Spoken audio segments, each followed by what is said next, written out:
The Terran Command had always been cautious about how it presented itself to the galaxy. Humanity, though powerful on Earth, was still considered a minor player among the interstellar civilizations. Its colonies were scattered, its fleets smaller than those of the Galactic Empire, and its technology, while advanced, was not thought to rival the military giants that ruled vast swathes of space. Yet there was a confidence within Terran Command that could not be measured in numbers or raw firepower. It came from centuries of survival, from enduring plagues, wars, and near-extinction events on a planet that had refused to surrender to any threat. This quiet confidence now manifested in a warning that echoed across the void, a warning designed to make even the most arrogant of empires pause, cross our border and face oblivion. The transmission itself was simple, almost startling in its clarity.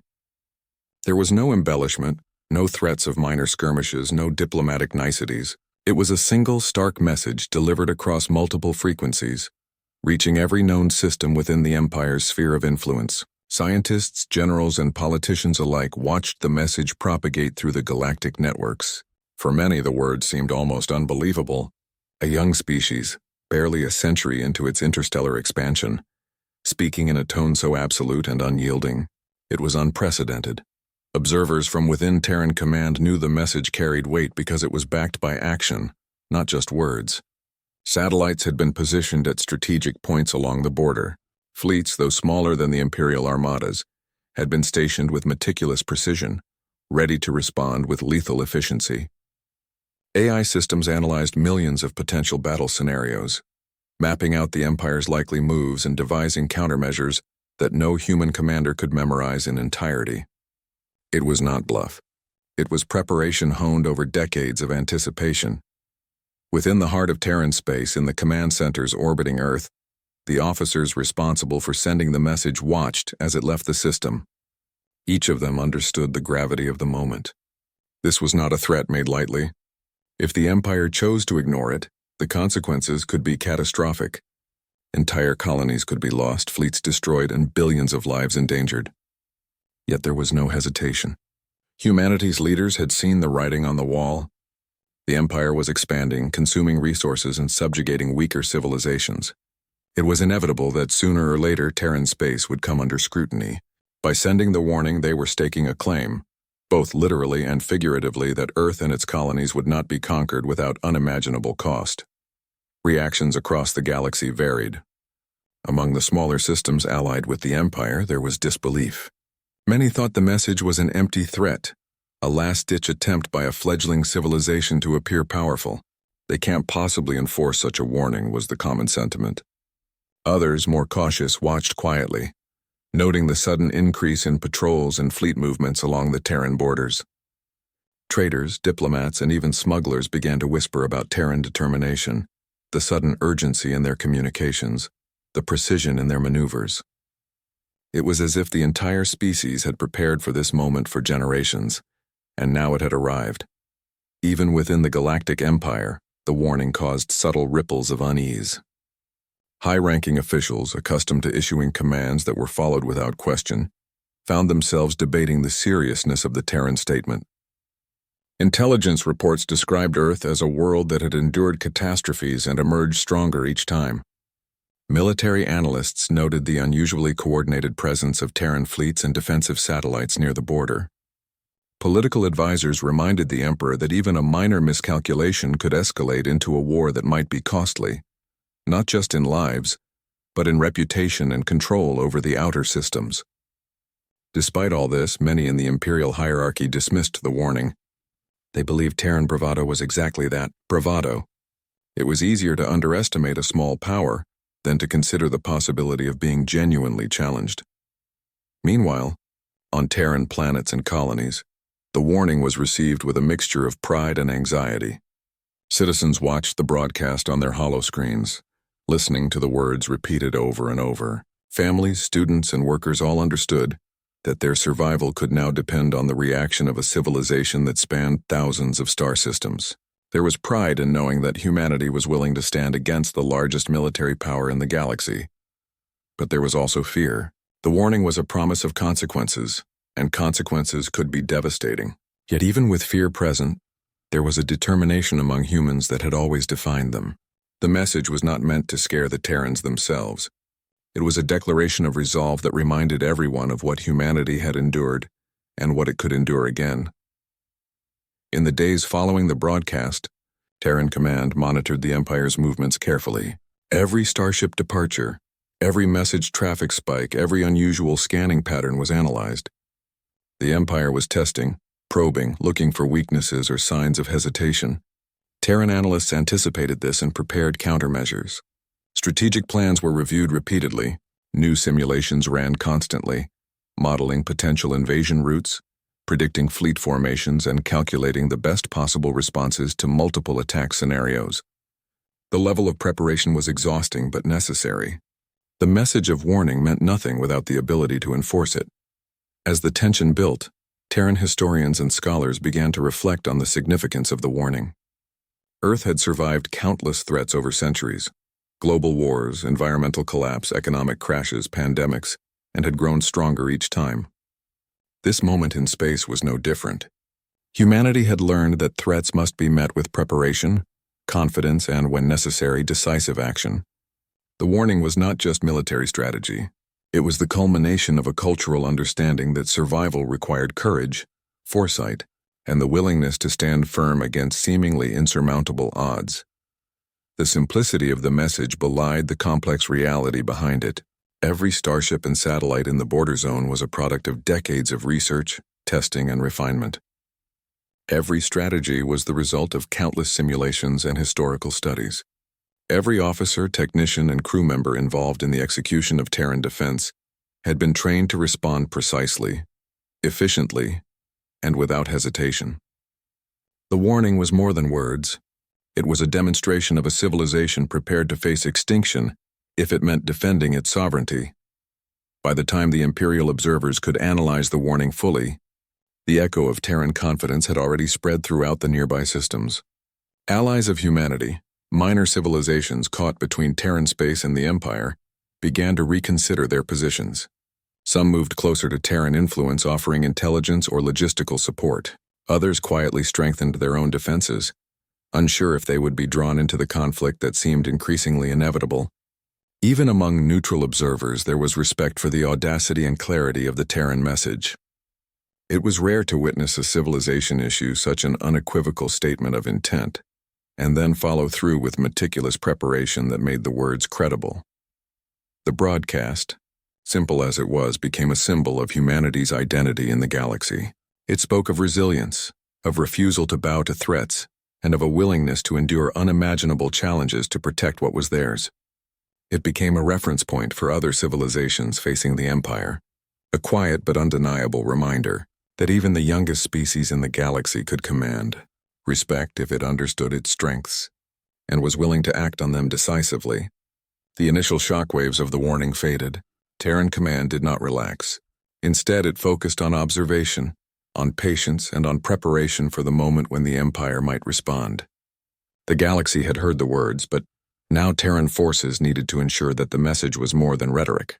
It had to be lived, demonstrated, and, if necessary, enforced with actions that would leave no doubt about the consequences of crossing humanity's border. For Terran Command, this was not just a matter of strategy. It was a test of the civilization itself, a challenge to prove that Earth's people were not merely surviving, but capable of standing against the mightiest force in the galaxy. The Orion Expanse had always been a contested region, rich with minerals and strategically important for trade routes. It was a sprawling area of asteroid belts, gas clouds, and isolated mining colonies, one of which was home to the Terran frontier settlement called Ares Colony. On the day the Empire's fleet first approached, the sky over the colony shimmered with the faint hum of distant starships. The colonists went about their daily routines, unaware that their lives were about to intersect with the history of an interstellar confrontation that would be remembered for centuries. The Empire, confident in its military superiority, saw the colony as an easy target, a test to gauge humanity's readiness to defend itself. They did not anticipate what awaited them. From orbit, the Imperial fleet looked impressive. Massive warships that had carried the might of 1,000 battles, organized in formations designed to overwhelm any resistance. Sensors detected only a relatively small Terran presence, a few patrol ships, defensive satellites, and the quiet hum of automated mining drones. The Empire assumed that these forces could be crushed with minimal effort, a simple show of strength to intimidate the humans. As the fleet crossed the border, their communications relayed arrogant taunts and demands for surrender, expecting compliance without resistance. Terran Command, however, had anticipated this moment for years. The seemingly small presence around Ares colony was only part of a much larger, concealed network. Hidden among the asteroid fields were orbital defense platforms equipped with railguns and energy turrets, fully automated and connected through a sophisticated AI that could process countless battle scenarios in real time. Mining drones had been retrofitted as surveillance units and decoys, giving the impression that Terran forces were scattered and unorganized. In reality, every ship, satellite, and station was positioned to create maximum strategic advantage, designed to strike with precision the instant the Empire made a move. As the Empire's ships crossed into the perimeter, the first warning shots were fired, not from manned vessels, but from hidden railguns that struck with unerring accuracy. The soundless explosions reverberated through space, shattering the illusions of Imperial invincibility. One cruiser was disabled before it even realized it was under attack, its engines ruptured, systems failing, and communication blacked out. The AI calculated the Empire's likely reactions and directed each Terran defense asset to exploit weaknesses in formation and shield alignment. What had seemed like a routine patrol or minor skirmish turned into a well-coordinated ambush. Within the Empire's fleet, panic began to spread, though few admitted it openly. Commanders who had fought countless battles found themselves unprepared for this level of precision. They realized too late that the Terrans were not fighting with brute force alone, but with strategy and anticipation that rivaled the Empire's own methods. Every move was predicted, every route blocked, and every attack countered. The larger ships, built for long-range bombardment, struggled to maneuver in the asteroid-strewn expanse, while smaller Terran vessels exploited the environment with ease, using debris, asteroid belts, and gas clouds for cover. Every engagement favored the defenders who knew the terrain intimately. Back on the surface of Ares colony, colonists watched from observation decks and communication terminals as the first battle unfolded. They saw Imperial cruisers explode in silent fireballs, fragments spinning against the backdrop of stars. Children stared, awed and frightened, as entire battle formations seemed to disappear in a matter of minutes. For the adults, many of whom had grown up hearing stories of Terran resilience, there was both pride and fear. Pride because their species had stood firm and executed a defense beyond expectation, and fear because the Empire would surely respond with greater force. Across the colony, engineers, medics, and volunteers readied evacuation protocols and emergency shelters, knowing that the fight was far from over. The AI systems guiding Terran defenses worked seamlessly with human crews. Officers on command bridges issued broad directives, trusting the machines to handle fine tactical adjustments in real time. When an Imperial frigate tried to retreat, its path was blocked by a sequence of automated mines that had been strategically placed weeks in advance. Another ship attempting to flank the Terran line was drawn into a trap, surrounded on multiple sides before its shields could even charge fully. Every move reinforced the lesson that the warning broadcast by Terran Command was not empty. It was a promise backed by lethal preparation. The Empire's fleet, realizing that the initial assault had failed to achieve its objectives, attempted to escalate. Capital ships opened their main batteries and fighter squadrons engaged Terran patrols. But even this show of strength was countered. The Terrans had anticipated not only standard attack patterns, but also potential improvisations by the enemy. Orbital stations shifted energy outputs to counter long-range fire, while drone swarms harassed fighter formations, disrupting their coordination. It was as if every possible outcome had been rehearsed, every Imperial maneuver accounted for. Each setback the Empire suffered further shook the confidence of its officers, though they were far from admitting defeat. As the battle raged, Terran pilots who had grown up on the outer colonies felt a surge of determination. For many, this was the first direct confrontation with the Empire, and the stakes were nothing less than survival. Fighters darted through asteroid belts, weaving between debris, attacking vulnerable points on Imperial cruisers, and retreating before counterfire could reach them. Communications between pilots and command were precise but brief, relying on pre-established protocols and trust in the AI's calculations. Every successful engagement built morale, not just for the fighters but for everyone watching from the colony below. Hours passed, and the initial skirmish began to show the true cost for the Imperial fleet. Ships were disabled, formations disrupted, and morale declining. Terran Command observed the battle through a combination of direct sensor feeds and predictive modeling, adjusting defenses and reallocating resources to maintain control of the expanse. Their objective was not to annihilate the Empire. In this first encounter, that would have been impossible, but to demonstrate unequivocally that humanity could defend its borders and inflict catastrophic damage on an invading force. The lesson was delivered in both fire and strategy. Crossing Terran space came with unacceptable risks. By the time the engagement began to wind down, the Imperial fleet had suffered more than it had anticipated. Ships limped away for repairs, many crews demoralized by their unexpected losses. Terran forces, though fatigued, maintained their positions, ensuring no further incursions could occur without immediate confrontation. The Ares colony, though shaken, had survived intact, a testament to both human ingenuity and careful planning. The first direct challenge to Terran authority in space had been met, and the Empire had learned that humanity could not be underestimated. The aftermath of the battle rippled beyond the Orion expanse. News of the encounter spread quickly through interstellar channels.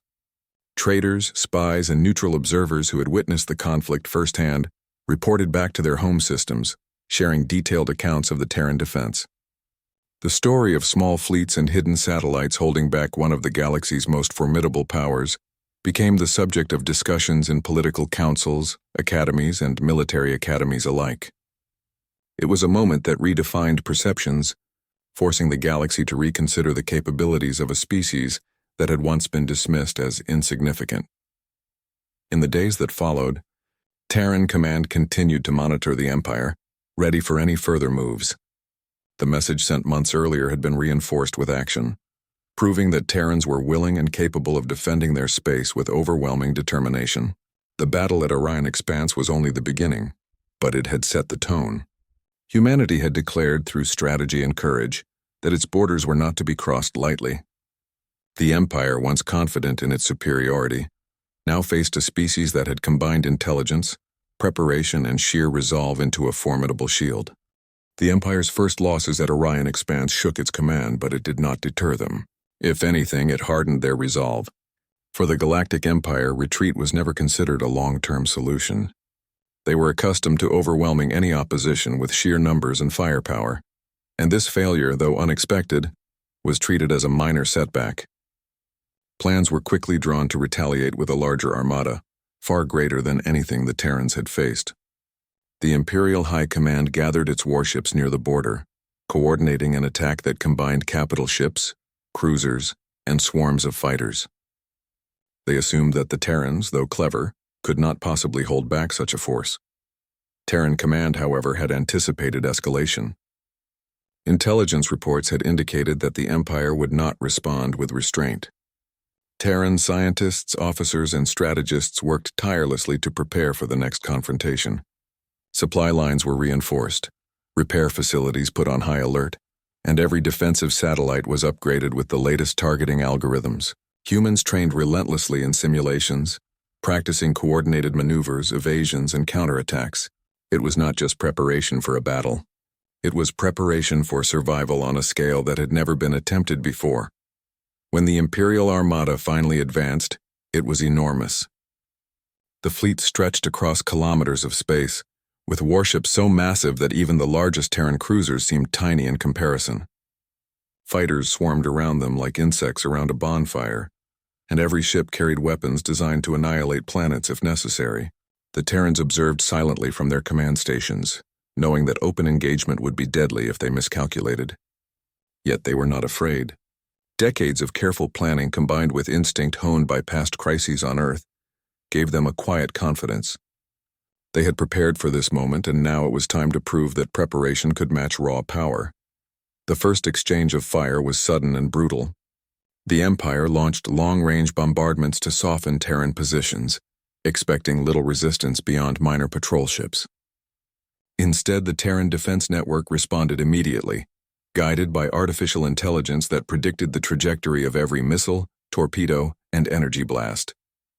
Automated defenses intercepted much of the Imperial fire before it could reach Terran ships. Smaller human-piloted fighters took advantage of the debris and asteroid fields, striking at weak points in the larger vessels before disappearing into cover. Every Imperial maneuver seemed anticipated and countered. The Empire quickly realized that this was no ordinary defense. It was a coordinated system that combined human intuition with machine precision. The battle soon escalated into what historians would later call the shadows of the fallen armada. Imperial ships that were once thought invincible were systematically disabled. Shield generators failed after repeated attacks, engines were destroyed, and communication systems were jammed. Fighters that tried to retreat were cut off by patrols that seemed to appear out of nowhere. From the Terran perspective, it was as if the galaxy itself had sided with them. The battlefield perfectly arranged for a smaller force to survive against overwhelming odds. Every success for Terran pilots reinforced their determination, and every setback for the Empire was met with confusion and frustration. The Empire, accustomed to unquestioned obedience and precise execution of strategy, struggled to adapt. Human creativity and unpredictability in combat were unlike anything the Imperial commanders had trained for. Terran pilots made split-second decisions, diverging from their planned flight paths to exploit weaknesses in the enemy formation. Automated drones and satellites shifted positions to support these moves in real time, effectively giving Terran crews the advantages of both foresight and improvisation. Every engagement demonstrated that numbers alone were no guarantee of victory when the opposition was intelligent, adaptive, and willing to take risks. In the middle of the battle, a small Terran frigate led a daring assault on an Imperial cruiser. The crew navigated through an asteroid field, using the jagged rocks as shields from the cruiser's long-range weapons. They launched precision attacks on the ship's engines and weapon arrays, crippling it before reinforcements could arrive. This single action set a precedent that repeated throughout the campaign.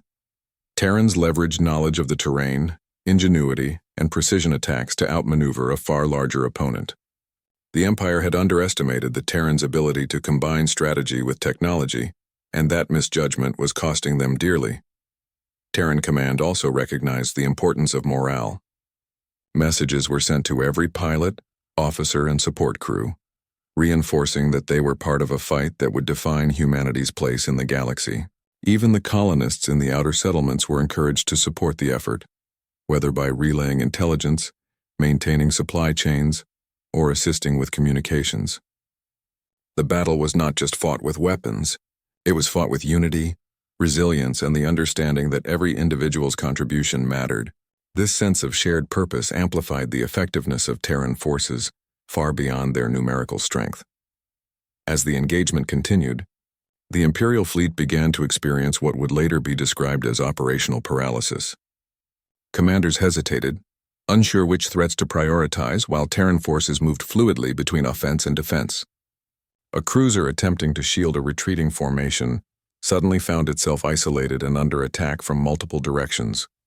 Fighter squadrons that had been thought trapped executed maneuvers that turned the tide of skirmishes, demonstrating adaptability that Imperial tactics could not predict. For the first time in recorded history, Imperial crews felt that their training and experience were insufficient against an opponent that could think, react, and innovate in ways they had not considered. From the perspective of neutral observers and minor civilizations watching the conflict, the battle was astonishing. Reports described a smaller human force holding its ground against the most powerful armada in known space, achieving victories through coordination, intelligence, and courage rather than sheer firepower. Scholars debated the implications for years afterward, noting that the Terrans' ability to blend strategy, technology, and adaptability represented a new standard for interstellar warfare. Even alien civilizations that had little interest in Terran politics began to acknowledge the unexpected prowess of humanity, realizing that Earth's people could no longer be ignored in galactic calculations of power. As the battle wore on, the Empire began to retreat in small groups, regrouping to assess the damage and plan for further attacks. Yet the Terrans did not pursue recklessly. They maintained their positions, ensuring that no Imperial vessel could strike again without consequence. The engagement had been costly, exhausting both pilots and resources, but it had demonstrated a clear fact. Humanity could defend itself effectively, even when outnumbered. This victory, though tactical rather than total, reshaped the perception of Terran power. It was no longer a question of whether humans could fight. It was a question of how much the Empire was willing to risk against them. In the aftermath, Terran engineers and strategists analyzed the battle in minute detail. Lessons learned were immediately applied to improve defenses, repair damaged vessels, and refine tactical models. Every encounter reinforced the principle that preparation, intelligence, and unity were just as critical as raw strength. Colonists returned to their routines, but with a heightened awareness that their lives were intertwined with the broader fate of the species. The battle had not only preserved the Orion expanse, but had also sent a powerful message across the galaxy. Humanity, underestimated and dismissed by many, was capable of standing against even the most formidable forces. By the time the fleets withdrew from the immediate area, the Terrans had secured a moral and strategic victory. The Empire had suffered losses it could not ignore, and the galaxy had witnessed a demonstration of resilience, intelligence, and the unpredictability that made humans a unique and formidable species. This moment, later chronicled in countless reports and historical accounts, marked a turning point. It was no longer plausible for any civilization to dismiss humanity as weak or inconsequential. The Terran fleet, though smaller and newer, had proven that innovation, courage, and careful preparation could triumph over sheer numerical superiority. The battle was a testament to the determination, ingenuity, and resolve of a species that had survived against impossible odds, and it set the stage for the conflicts yet to come. The conflict between Terran forces and the Galactic Empire stretched far beyond what anyone had anticipated.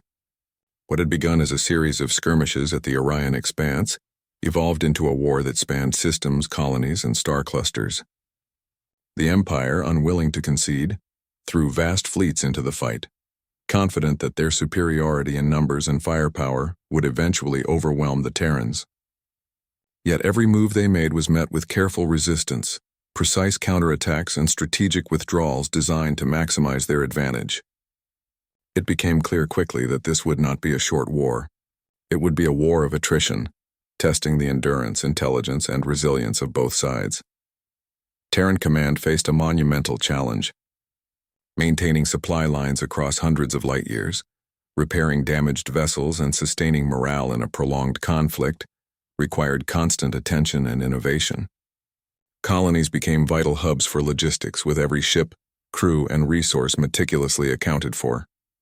Engineers worked day and night, repairing damaged fighters and constructing new vessels, often improvising with limited materials. Scientists developed more efficient energy systems and faster repair technologies, ensuring that the Terran fleet could remain operational despite the Empire's overwhelming pressure. Every small victory mattered, and every loss was carefully studied to prevent repetition. The Empire, for its part, grew frustrated as the war failed to deliver decisive results. Their initial assumption, that humanity could be beaten quickly through sheer might, proved catastrophically wrong. The Terrans had mastered a unique combination of strategy, technology, and unpredictability. Imperial commanders discovered that conventional tactics were almost useless against opponents who could adapt instantaneously, exploit terrain, and anticipate attacks with uncanny precision. Battles that were expected to end within hours instead dragged on for days, sometimes weeks, with neither side able to claim absolute victory. Imperial fleets suffered continual damage, morale began to falter in some divisions, and internal debates erupted over how to proceed. On the front lines, Terran pilots and crews became legends in their own right. Small groups of fighters executed daring raids on supply convoys, crippling Imperial logistics and slowing the advance of larger formations. Capital ships were engaged with coordinated strikes, using swarm tactics and diversionary maneuvers to neutralize superior firepower. Each operation required extraordinary discipline and trust among crews, for a single mistake could lead to disaster. Yet the humans adapted quickly, learning from each encounter and refining their methods. Their ability to combine improvisation with carefully studied tactics made them unpredictable in ways that the Empire could not counter effectively. Civilians across Terran space felt the weight of the war. Many colonies were on high alert, prepared for invasions that might never come, while others became accidental battlegrounds due to Imperial probing attacks. Civilians were evacuated when possible, but in many cases, people remained, contributing to the war effort in any way they could. Communication networks buzzed constantly, relaying intelligence, coordinating logistics, and sharing tactical updates. The war was no longer confined to fleets in space. It permeated every level of Terran society. Civilians, soldiers, engineers, and scientists alike were united by a single purpose: survival and the defense of humanity. The psychological toll of the war was immense. Terran leaders knew that victory would come at a high cost. Entire colonies could be destroyed and lives lost in staggering numbers. Each strategic decision carried consequences that could resonate for decades. Despite this, Terran command remained steadfast, understanding that hesitation or misjudgment could allow the Empire to exploit weaknesses and break the fragile balance of the conflict. Officers trained themselves and their crews not only in combat but in resilience, ensuring that fear or doubt would not compromise their ability to act decisively under pressure. Imperial forces, despite their technological superiority, began to show signs of strain. Supply chains over extended distances faltered, and fleets that were supposed to be invincible suffered unexpected losses due to human ingenuity and environmental hazards. Pilots and crews faced exhaustion, stress, and uncertainty as engagements became increasingly unpredictable. Commanders struggled to maintain cohesion as the Terrans continuously exploited weaknesses and forced the Empire to fight in ways it had not anticipated. Every victory for the Terrans was a lesson learned, every loss for the Empire a signal that the war would not end easily. Skirmishes turned into full-scale battles across multiple sectors simultaneously.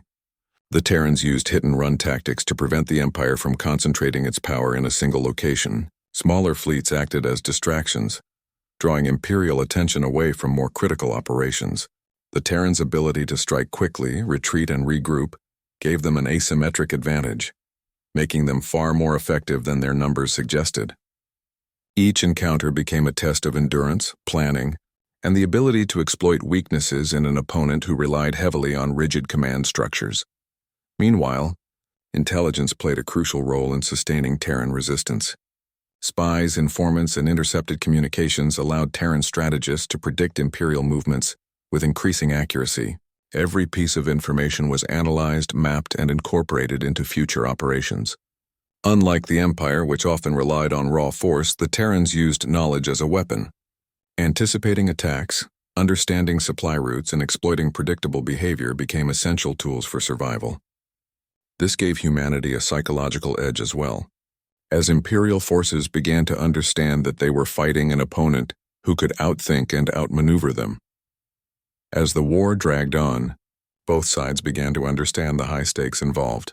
The Empire realized that failure to conquer Terran space could weaken their standing across other regions of the galaxy, emboldening other civilizations to resist Imperial authority. Terran command understood that victory would require more than tactical brilliance. It would require sustaining the will of an entire species under continuous pressure. This war of attrition tested not just fleets and technology, but endurance, morale, and leadership on an unprecedented scale. During these years of conflict, stories of heroism and sacrifice became common. Pilots who outmaneuvered superior ships, engineers who repaired vessels under fire, and colonists who maintained critical supply chains were celebrated as part of a collective effort that kept humanity alive. Each story reinforced the message that victory was possible, not through luck or overwhelming power, but through discipline, strategy, and unwavering commitment. Even when facing enormous odds, Terran forces demonstrated that intelligence and determination could level the playing field against a far stronger adversary. Terran command continually adapted its strategies, rotating crews, upgrading ships, and experimenting with new technologies. They exploited the natural hazards of space using asteroid fields, nebulas, and gravity wells to their advantage. Imperial forces often found themselves lured into traps or forced to fight in areas where their larger ships were disadvantaged. The longer the conflict continued, the more the Terrans learned, and the more the Empire was forced to question its assumptions. No longer could the galaxy ignore the rising power of humanity. By the end of this phase of the war, the Empire had suffered repeated setbacks. While the Terrans had not launched a full-scale offensive into Imperial territory, their defensive operations had inflicted serious damage. Entire fleets were slowed, supply lines disrupted, and confidence shaken.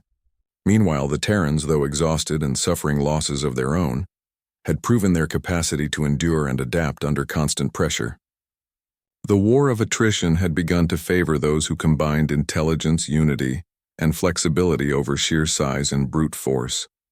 The conflict also reshaped interstellar perceptions of humanity. Neutral civilizations observed the war and took note of the Terrans' resilience. Traders, diplomats, and military observers realized that any civilization underestimating humanity would do so at its own peril. The Terrans' ability to endure and fight effectively, despite being outnumbered and outgunned, became a subject of analysis and discussion across the galaxy.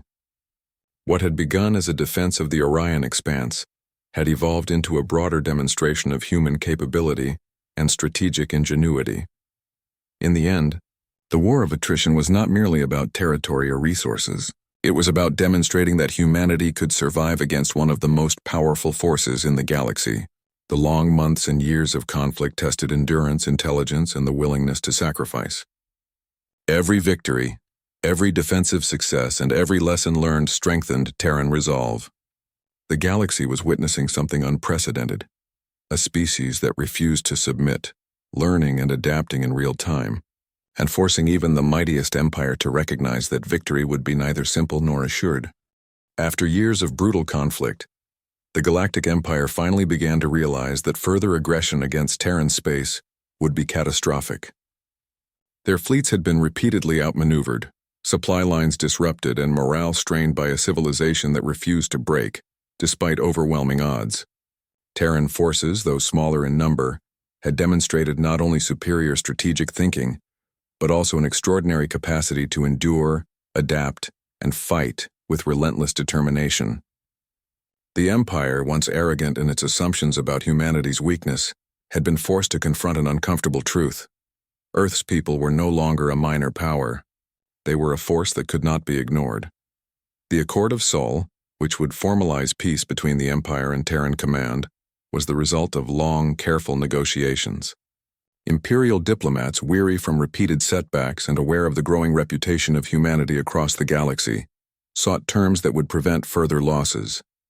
Terran negotiators, representing both military and civilian interests, approached the discussions with clarity and confidence. Every clause was deliberate, designed to protect human sovereignty and ensure that Earth and its colonies would not again be treated as a minor frontier. The negotiations were tense, with each side acutely aware of the consequences of missteps. For the Terrans, the stakes were existential. For the Empire, they were reputational and strategic. The agreement itself was comprehensive. It recognized humanity's territorial claims, established borders that the Empire could not cross without explicit permission, and required the cessation of any hostile operations in Terran-controlled space. It also included provisions for trade, communication, and diplomatic engagement, allowing humanity to integrate with other civilizations on its own terms. The accord was a triumph not only of military defense but also of strategic foresight. Terran command understood that surviving the war was not enough. Humanity needed lasting security to thrive in a galaxy that had often been hostile to emerging powers. In the aftermath of the accord, Terran command turned its attention to reconstruction and recovery. Many colonies had suffered damage from both skirmishes and strategic maneuvers. Ships were repaired or rebuilt, infrastructure restored, and supply networks re-established. Scientists and engineers worked tirelessly, often improvising solutions to replace lost technology and restore critical systems. Medical teams cared for the wounded, and relief efforts ensured that civilians could return to their daily lives with confidence that the Empire would no longer directly threaten them. The recovery was painstaking, but it was essential for ensuring that humanity remained resilient and prepared for any future challenges. Beyond material recovery, the psychological impact of victory was profound. Citizens across Terran space experienced a renewed sense of pride and unity. The years of war had tested every individual, from colonists and soldiers to engineers and strategists, and each had contributed to humanity's survival. Stories of heroism spread quickly, highlighting the bravery of those who risked their lives in combat, the ingenuity of those who maintained supply lines under fire, and the perseverance of those who supported the war effort from home. These stories reinforced the collective identity of humanity as a species capable of standing against even the most powerful adversaries. Diplomatic relations with other civilizations also shifted dramatically. Previously neutral or cautious species, who had observed the war with interest, now recognized Terran strength and resilience. Many sought alliances, trade agreements, and technological exchanges with humanity, eager to align themselves with a civilization that had proven it could defend its interests decisively. The war had elevated humanity's status from an emerging species to a recognized power in the galaxy. No longer could Earth be treated as a peripheral world. It had earned respect through action and resilience. Despite the triumph, the cost of the conflict was deeply felt. Billions of lives had been affected, colonies had been damaged, and the psychological scars of war would take generations to heal. Terran leaders were acutely aware that while the Accord had prevented further large-scale destruction, it could not erase the memories of those lost or the challenges that had been endured. Every decision made during the war had been calculated to minimize unnecessary loss, but war is never without consequence. The sense of achievement was tempered by the awareness that survival had come at a heavy price. Humanity's success also had a lasting impact on the Galactic Empire itself. Officials, military commanders, and diplomats had been forced to reconsider their assumptions about emerging civilizations. The failure to quickly subdue Terran space demonstrated that sheer numbers and firepower were not always decisive. The Empire, though still vast and powerful, learned that underestimating an opponent, especially one as resourceful and adaptive as humanity, could have significant consequences. This lesson resonated across the galaxy, influencing strategies and policies in regions far removed from Earth. Terran Command, having emerged victorious, recognized that their experience offered invaluable lessons for the future. They codified strategies, tactics, and insights gained during the conflict, creating training programs and manuals that would prepare future generations of military leaders. These lessons emphasized adaptability, the integration of human judgment with advanced technology, and the importance of maintaining both morale and strategic vision under extreme pressure. By institutionalizing their knowledge, Terran Command ensured that humanity would not only remember this conflict, but would be better prepared for any challenges to come. Civilian life gradually returned to a semblance of normalcy, but the memory of the war remained vivid. Colonies that had once been quiet outposts of human expansion now thrived as symbols of resilience and ingenuity. Trade routes reopened, scientific research accelerated, and cultural exchanges flourished.